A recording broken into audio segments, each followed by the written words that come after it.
رب العالمین والصلاة والسلام علی اشرف الانبیاء والمرسلین وعلی آلہ وصحبہ اجمعین ومن تبعہم بإحسان الی یوم الدین۔ اما بعد فاعوذ باللہ من الشیطان الرجیم۔ رب اشرح لی صدری ویسر لی امری واحلل عقدۃ من لسانی یفقہوا قولی رب زدنی علما۔ آج کی نشست میں سورۃ الفاتحہ کی آیت نمبر 3 اور 4 کی روشنی میں ہم یہ پڑھیں گے کہ بچوں کے ساتھ ہمارا رویہ کیسا ہونا چاہیے، ماں باپ اور اساتذہ ان کی تربیت کس نہج سے کریں، یعنی سختی یا نرمی، یا دونوں اپنی اپنی جگہ پر۔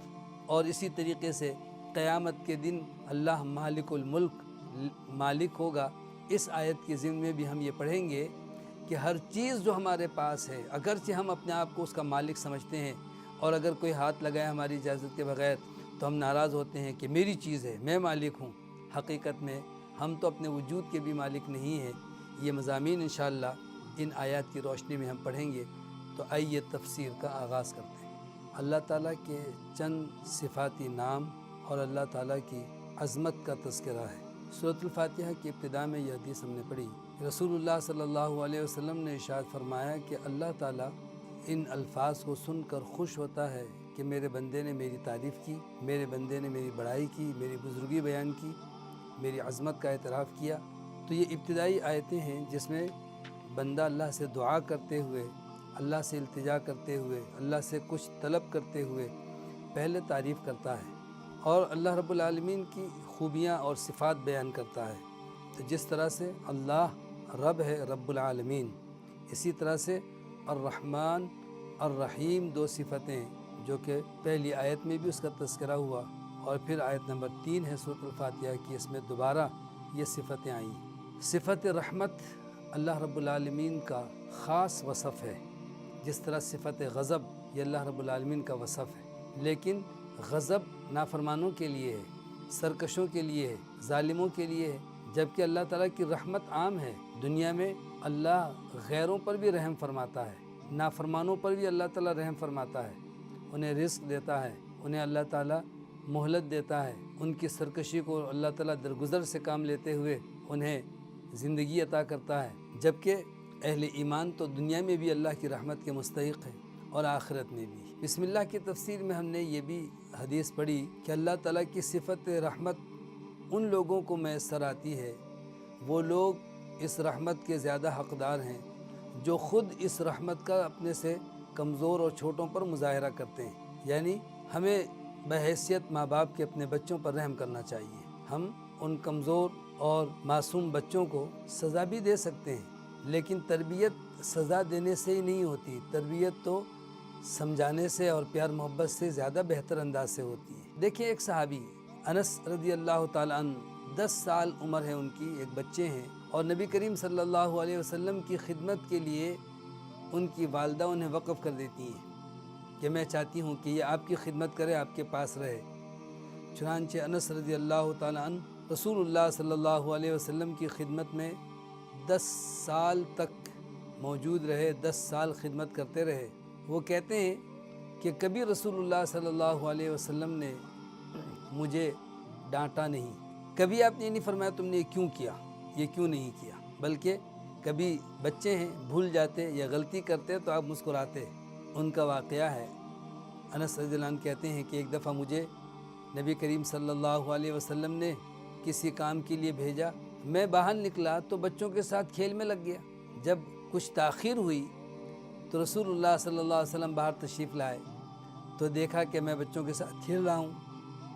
آپ آہستہ آہستہ پیچھے تشریف لائے اور آپ نے پیچھے سے میرے کان پکڑے تو میں چونک پڑا، دیکھا تو رسول اللہ صلی اللہ علیہ وسلم مسکرا رہے تھے۔ اللہ اکبر! ہم اپنے بچوں کے ساتھ کیا یہ شفقت، یہ نرمی کا برتاؤ کرتے ہیں، یا ہم ان پر غصہ کرنا اپنا حق سمجھتے ہیں؟ یاد رکھیں، ماں باپ کا حق تربیت کرنا ہے، غصہ کرنا ضروری نہیں ہے۔ تربیت کے لیے کبھی کبھار غصے کی بھی ضرورت پیش آتی ہے، لیکن اکثر و بیشتر درگزر سے کام لیں، شفقت کے ساتھ ان سے پیش آئیں۔ انس کہتے ہیں کہ پھر رسول اللہ صلی اللہ علیہ وسلم نے صرف مجھے یہ فرمایا کہ انس تم وہاں گئے تھے؟ میں نے کہا نہیں، میں ابھی جاتا ہوں۔ پھر میں چلا گیا اس کام کے لیے، اور رسول اللہ صلی اللہ علیہ وسلم نے اگلا کوئی جملہ نہیں فرمایا اور نہ ہی کسی قسم سے کوئی آپ نے ڈانٹ ڈپٹ کی۔ تو رحم اللہ رب العالمین کا خاص وصف ہے، اور اساتذہ کی حیثیت سے کیا ہم اپنے شاگردوں کے ساتھ یہ رحم کا برتاؤ کرتے ہیں؟ کیا ہم نرمی کا برتاؤ کرتے ہیں؟ نبی کریم صلی اللہ علیہ وسلم نے بحیثیت معلم کے تربیت فرمائی صحابہ کی، بلکہ زیادہ تر وہ لوگ جو انتہائی سخت مزاج بدو قسم کے لوگ ہوتے تھے، جنہیں دیکھ کر صحابہ کو بھی غصہ آتا کہ وہ کس انداز سے بات کر رہے ہیں، کس انداز سے پیش آ رہے ہیں، اور آپ فرماتے کہ تم انہیں چھوڑ دو، ان کی مثال تو ایسی ہے جیسے چوپائے بدکتے ہیں تو چرواہا ہی ان کو قابو کرتا ہے، چرواہے کو دیکھ کر وہ بدکنے والے چوپائے کھڑے ہو جاتے ہیں۔ فرمایا تم انہیں کچھ نہ کہا کرو۔ ایک مشہور واقعہ ہے کہ رسول اللہ صلی اللہ علیہ وسلم کی خدمت میں ایک ایسے ہی بدو صحابی حاضر ہوئے۔ اگرچہ اسلام کا ابتدائی دور ہے، لیکن دیکھیں مدینہ منورہ میں مسجد نبوی میں ایک گوشے میں کھڑے ہو کر انہوں نے پیشاب کرنا شروع کر دیا۔ صحابہ نے ان کو ڈانٹنا چاہا اس کی طرف لپکے تو رسول اللہ صلی اللہ علیہ وسلم نے سب کو روک دیا، فرمایا کچھ مت کہو، چھوڑ دو اس کو اس کے حال پر۔ وہ شخص یہ دیکھ رہا تھا، آپ نے ڈانٹنے والوں کو اور اسے روکنے والوں کو منع کر دیا کہ چپ ہو جاؤ، چھوڑ دو، کچھ مت کہو اسے۔ چنانچہ اس نے جب پیشاب سے فارغ ہوا اور رسول اللہ صلی اللہ علیہ وسلم نے صحابہ سے فرمایا کہ جاؤ ایک ڈول پانی لا کر اس کے اوپر بہا دو۔ کچی زمین تھی، پانی کے اوپر سے پیشاب پر پانی ڈال دیا گیا تو زمین میں وہ پیشاب چلا گیا، پانی اوپر سے اس مٹی کو پاک کر دیتا ہے۔ پھر اس شخص کو آپ نے بلایا، اپنے قریب بٹھایا اور فرمایا کہ یہ مساجد اللہ کا ذکر، اللہ کی عبادت اور تلاوت کے لیے یہاں پیشاب نہیں کرتے۔ اتنا متاثر ہوا آپ کی خندہ پیشانی، نرم خوئی اور اس تربیت سے کہ وہ کہتا ہے مجھے میری زندگی میں کبھی اس اچھے انداز سے میرے باپ نے بھی نہیں سمجھایا۔ وہی شخص ہے کہ دعا کرتا ہے تو کہتا ہے اللہ مجھے بخش دے اور محمد صلی اللہ علیہ وسلم کو، اور کسی کو اس بخشش میں شامل نہ فرما۔ یعنی دوسروں پر اس کو اتنا غصہ آیا کہ ان کے لیے مغفرت کی دعا بھی کرنا اس کو اچھا نہیں لگ رہا تھا۔ تو رسول اللہ صلی اللہ علیہ وسلم پھر مسکرائے، فرمایا لقد حجرت واسعا، تم نے تو ایک بہت کشادہ یعنی بہت وسیع اللہ کی رحمت کو سمیٹ کر مختصر کر دیا۔ تم تو کہو اللہ سب کو بخش دے، اس کی رحمت کوئی مختصر نہیں ہے۔ تو یہ ہے صفت رحمت، جس کے لیے الرحمن الرحیم یہ دو صفتی نام استعمال ہوئے، اور دوبارہ یعنی مکرر یہ لفظ آئے ہیں، جس سے ہمیں اس بات کی دعوت اور اس بات کی رغبت دی جاتی ہے کہ اللہ رب العالمین سے خوب اس کی رحمت کا سوال کریں، اس کی رحمت کی توقع رکھیں، اس کی رحمت کی امید رکھیں۔ اس قدر وہ رحم کرنے والا ہے۔ آپ نے ارشاد فرمایا کہ اگر کافر کو اندازہ ہو جائے کہ اللہ کس قدر رحیم ہے، کس قدر مہربان ہے، تو وہ بھی جنت کی آس لگائے اور اللہ رب العالمین سے مغفرت کی توقع کرنے لگ جائے۔ وہیں اللہ تعالیٰ غضب کرنے والا، غصہ کرنے والا بھی ہے۔ تو الرحمن الرحیم، تمام تعریفیں اس اللہ کے لیے جو تمام جہان کا رب ہے، تمام جہان کا پالنے والا ہے، نہایت مہربان، بڑا ہی رحم کرنے والا ہے۔ آیت نمبر 5 ہے مالک یوم الدین، قیامت کے دن کا مالک۔ قیامت کا ایک نام ہے یوم الدین۔ الدین کے معنی جزا اور سزا کے ہیں۔ اہل عرب کہتے ہیں کما تدین تدان، جیسا کرو گے ویسا بھرو گے۔ تو دین کا معنی قانون کے بھی ہیں، اور دین کا معنی شریعت کے بھی ہیں، اور دین کا معنی بدلہ اور جزا اور سزا کے ہیں۔ تو قیامت کو یوم الدین کہا گیا، یعنی بدلے کا دن، جزا اور سزا کا دن۔ اگرچہ مالک تو آج بھی اللہ ہی ہے، یقین کریں ہم تو اپنے وجود کے بھی مالک نہیں ہیں۔ انتہائی غیر ذمہ دارانہ گفتگو کرتی ہیں ہماری وہ بہنیں، وہ خواتین جو غیروں سے متاثر ہو کر کہتی ہیں ہمارا جسم ہماری مرضی۔ یہ اپنے جسم کی مالک نہیں ہیں۔ یہ اگر مالک ہوتی تو اپنی مرضی سے پیدا ہوتی، نہ اپنی مرضی سے زندگی گزارتی، اور نہ بیمار ہوتی، نہ موت آتی۔ مرتی ہیں نا، ہر ایک کو مرنا ہے، بیمار بھی ہوتے ہیں اور مصائب و آلام سے بھی دوچار ہوتے ہیں۔ ہمارا وجود اللہ کی دی ہوئی امانت ہے، ہر چیز اللہ کی امانت ہے، ذرے ذرے چپے چپے کا اللہ مالک ہے۔ ہم تو ایک لمحے کی سانس لینے کے بھی مالک نہیں ہیں، یہ بھی اللہ کی عطا کردہ قوت اور صلاحیت ہے۔ تو اللہ تعالیٰ مالک ہے آج بھی اور قیامت کے دن بھی۔ لیکن آج چونکہ انسان کو اللہ تعالیٰ نے اپنی اس حکمت کی وجہ سے کہ اس نے آزمائش کے لیے انسانوں کو پیدا کیا ہے، انسانوں اور جنوں کو آزمائش کے لیے پیدا کیا ہے، اللہ تعالیٰ نے کچھ اختیارات بھی دیے ہیں۔ ان اختیارات کی بنیاد پر انسان سمجھتا ہے کہ میں ہی مالک ہوں، جو چاہوں کروں۔ جسے اقتدار مل جائے وہی اپنے آپ کو مالک تصور کرنے لگتا ہے۔ کاش ہم اس حقیقت کو سمجھ لیں کہ ہمارے پاس یہ ساری چیزیں امانت ہے، ہم تو خالی ہاتھ ہی آئے تھے اور خالی ہاتھ ہی دنیا سے جائیں گے۔ مالک تو اللہ تعالیٰ ہے۔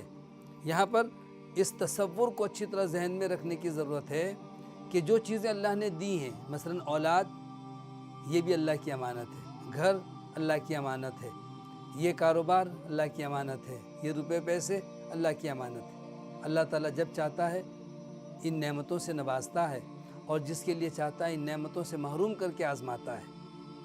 اللہ نے فرمایا، یوں کہا کرو، قل اللہم مالک الملک، اے اللہ ملک کا مالک، بادشاہت کا مالک، تؤتی الملک من تشاء وتنزع الملک ممن تشاء، تو جسے چاہتا ہے اسے بادشاہت عطا کر دیتا ہے اور تو جس سے چاہتا ہے یہ سلطنت اور بادشاہ چھین لیتا ہے۔ تعز من تشاء وتذل من تشاء، تو جسے چاہتا ہے عزت اور غلبہ عطا کرتا ہے اور تو جس کو چاہتا ہے ذلیل اور رسوا کر دیتا ہے۔ بیدک الخیر، اے اللہ ساری بھلائی اور خوبیاں تیرے ہاتھ میں ہیں۔ تو اللہ مالک ہے، لیکن ایک دن وہ بھی آئے گا کہ جب یہ عارضی اختیارات بھی ہم سے چھن جائیں گے، ہم اپنی مرضی سے پلک جھپکنے کے بھی مجاز نہیں ہوں گے، ہم گردن گھمانے کے بھی اختیار سے محروم ہوں گے۔ اللہ کا حکم ہوگا تو قدم اپنی جگہ سے ہل نہیں سکیں گے جب تک کہا نہ جائے۔ ہر ایک سے پھر سوال بھی ہوگا زندگی کے بارے میں، خاص کر کے جوانی کے بارے میں، پھر مال کے بارے میں کہاں سے کمایا، پھر مال خرچ کہاں کیا، اور جو کچھ علم تھا اس پر عمل کتنا کیا۔ یہ 5 سوالات بھی ہوں گے ہر ایک سے۔ وہیں ہر ایک نفسہ نفسی کے عالم میں ہوگا، اللہ کی طرف سے سوال ہوگا، لمن الملک اليوم، آج کس کی بادشاہت ہے؟ سب خاموش ہوں گے، پھر جواب بھی دیا جائے گا، للہ الواحد القہار، ایک اکیلے اللہ کے لیے جو سب پر حاوی اور غالب ہے۔ تو مشہور قرأت یہاں پر مالک یوم الدین ہی ہے۔ ایک اور قرأت بھی ہے جو مشہور بھی ہے، متواتر ہے، اور وہ ہے ملک یوم الدین، قیامت کے دن کا بادشاہ۔ قیامت کے دن کا وہ بادشاہ ہے۔ بادشاہت میں ایک شان ہے، ایک رعب ہے، ایک دبدبہ ہے۔ مالک کا اطلاق تو چھوٹی چھوٹی چیزوں پر بھی ہوتا ہے، لیکن بادشاہ لوگوں پر حکمرانی کرنے والا ہوتا ہے۔ پھر اللہ تعالیٰ پوچھے گا بھی، این ملوک الارض، زمین کے بادشاہ کہاں چلے گئے؟ کہاں ہیں وہ بادشاہ دنیا میں جو بادشاہت کے دعوے دار تھے؟ تو اللہ رب العالمین قیامت کے دن کا مالک یا قیامت کے دن کا بادشاہ ہے۔ یہاں پر ہمیں اپنے لیے اور اپنے بچوں کی تربیت کے لیے ایک اہم بات ذہن میں رکھنی چاہیے کہ ہم جو بھی اللہ نے ہمیں نعمتیں عطا کی ہیں، مالک سمجھ کر اپنی مرضی سے تصرف نہ کریں، بلکہ اللہ کو مالک تسلیم کر کے اللہ کی مرضی کے مطابق تصرف کریں۔ یعنی رزق کے حصول میں بھی اللہ کی مرضی اور اس کے خرچ کرنے میں بھی اللہ کی مرضی۔ تمام کے تمام جو نعمتیں ہمارے پاس اللہ کی عطا کردہ ہیں، بالخصوص بچوں کی تربیت، یہ اللہ کی امانت ہے۔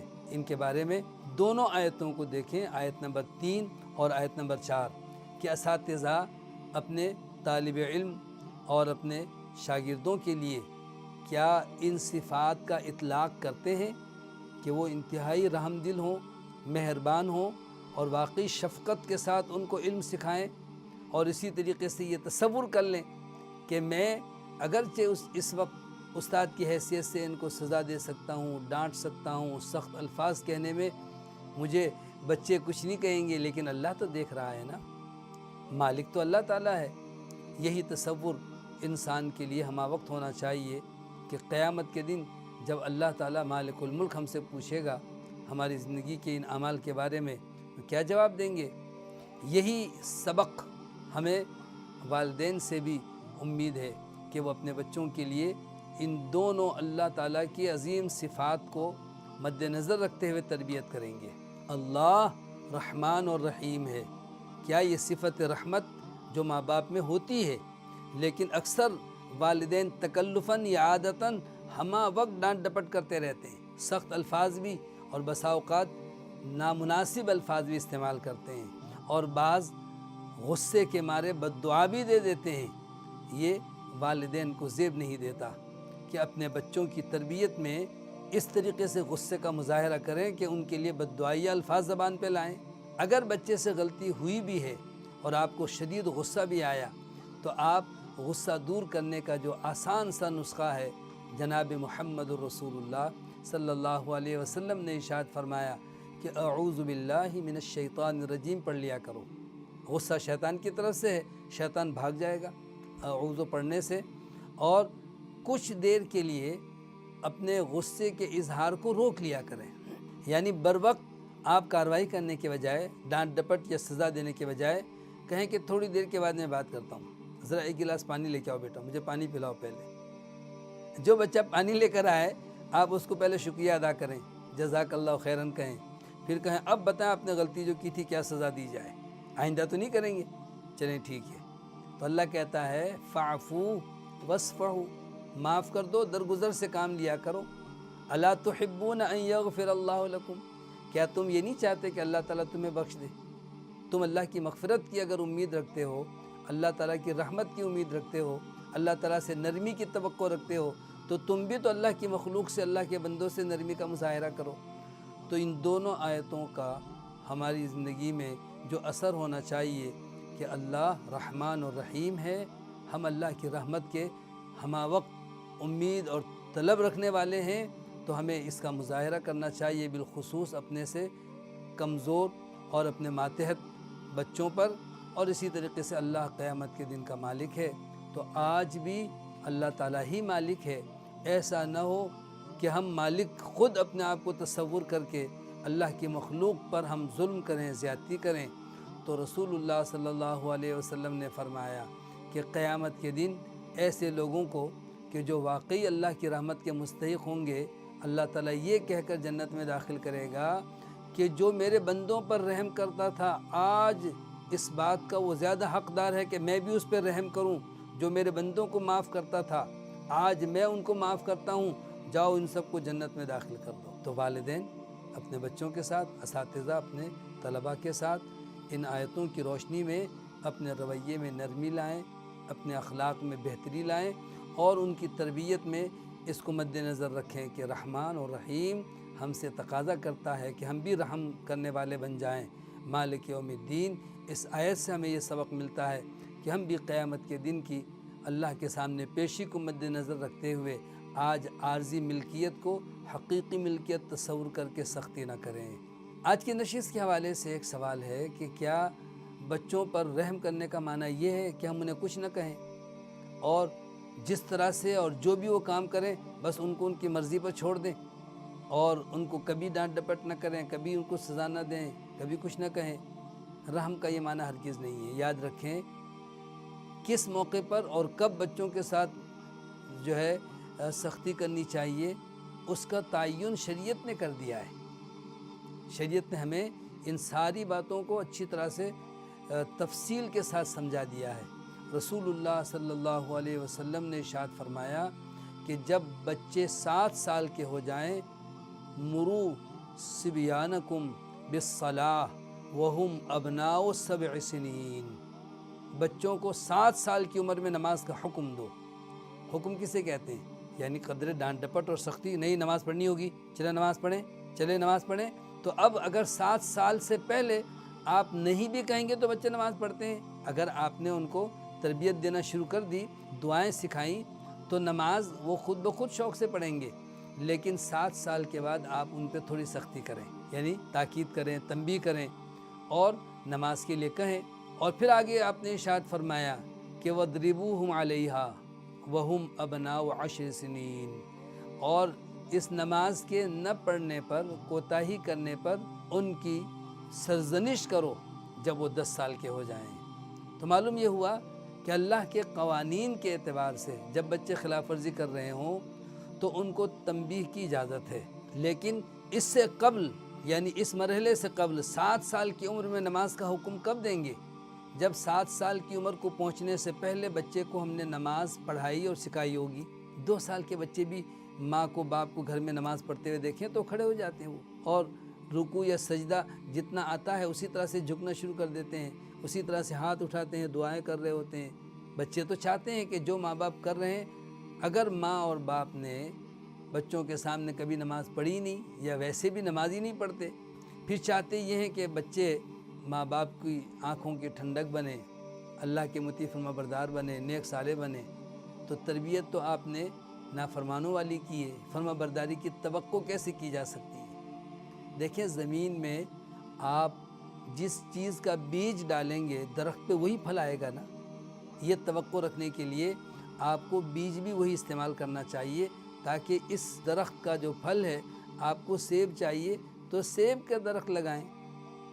آپ لگا رہے ہیں جو ہے وہ کانٹے دار درخت، اور پھر کہتے ہیں اس پہ سیب کیوں نہیں آیا؟ تو کانٹے دار درخت پہ تو خاردار جھاڑیوں میں کانٹے ہی نکلیں گے، پھلدار درخت ہوگا تو پھل، جس پھل کے لیے آپ نے بیج ڈالا ہے اور اس کی پرورش کی ہے وہی پھل اس کے اوپر آئے گا۔ علماء کہتے ہیں کہ بچپن میں اپنے بچے کو تعلیم دو کہ وہ ہری ٹہنی کے مانند ہوتے ہیں، یعنی جدھر چاہیں ان کو موڑ دیں، لیکن جب وہ تھوڑا سا عمر بڑے ہو جاتے ہیں تو پھر وہ ٹہنیاں سخت ہو جاتی ہیں، اکڑ جاتی ہیں، ٹوٹ تو سکتی ہیں، مڑ نہیں سکتی، ان کو آپ کیسے سیدھا کریں گے؟ تو رسول اللہ صلی اللہ علیہ وسلم کی خدمت میں ایک دفعہ ایک خاتون ایک بچے کو لے کر حاضر ہوئی اور رسول اللہ صلی اللہ علیہ وسلم سے برکت کی دعا کی درخواست کی، تو رسول اللہ صلی اللہ علیہ وسلم نے اس بچے کے سر پہ ہاتھ پھیرا، برکت کی دعا کی۔ اسی طرح انس رضی اللہ تعالیٰ عنہ کا تذکرہ بھی ہم نے پچھلی نشست میں جو پڑھا کہ وہ ان کی والدہ نبی صلی اللہ علیہ وسلم کے پاس حاضر ہوتی ہیں اور کہتی ہیں اے اللہ کے رسول صلی اللہ علیہ وسلم، آپ کا یہ چھوٹا سا خادم ہے، اس کے لیے کوئی دعا کر دیجیے۔ تو معلوم کیا ہوا کہ اولاد کی تربیت کے لیے ماں باپ کو دعا بھی کرنی چاہیے، یا اساتذہ سے اور بزرگوں سے دعا کروانی چاہیے۔ آپ ان کے لیے اچھا جذبہ رکھیں، اچھی تربیت کریں، ان کے لیے اچھی دعائیں کریں، اور پھر بوقت ضرورت ان کو ڈانٹ ڈپٹ کریں۔ لیکن یاد رکھیں کہ ڈانٹ ڈپٹ ہر مسئلے کا حل نہیں ہے۔ کہیں کہیں جیسا کہ اللہ کے احکامات کی خلاف ورزی پر آپ نے ان کو سمجھایا، پھر سمجھایا، پھر سمجھایا، نہیں مانتے تو 7 سے لے کر 8، 9، 10 3 سال تک آپ نماز کے لیے سمجھاتے رہے، لیکن ابھی تک آپ نے مارا نہیں ہے۔ کیوں؟ کہ اللہ کے رسول صلی اللہ علیہ وسلم نے 10 سال سے پہلے مارنے کا حکم نہیں دیا۔ 10 سال کے ہو جائیں گے اب فرمایا کہ اگر نماز نہ پڑھیں، تمہاری بات نہیں مانتے، اللہ کے حکم کی خلاف ورزی کرتے ہیں، تو ان کی سرزنش کرو، ان کو مار سکتے ہو۔ تو یہ ہلکی پھلکی ضرب بھی 10 سال کی عمر میں۔ تو معلوم یہ ہوا کہ بچوں کے ساتھ اعتدال کا معاملہ ہو، نرمی غالب ہو، لیکن کبھی کبھار سختی یا سنجیدگی کا مظاہرہ کرتے ہوئے آپ ناراض ہو جائیں کہ آپ نے یہ کام نہیں کیا، اب میں آپ سے ناراض ہوں، تاکہ بچوں کی تربیت ہو سکے۔ وآخر دعوانا الحمدللہ۔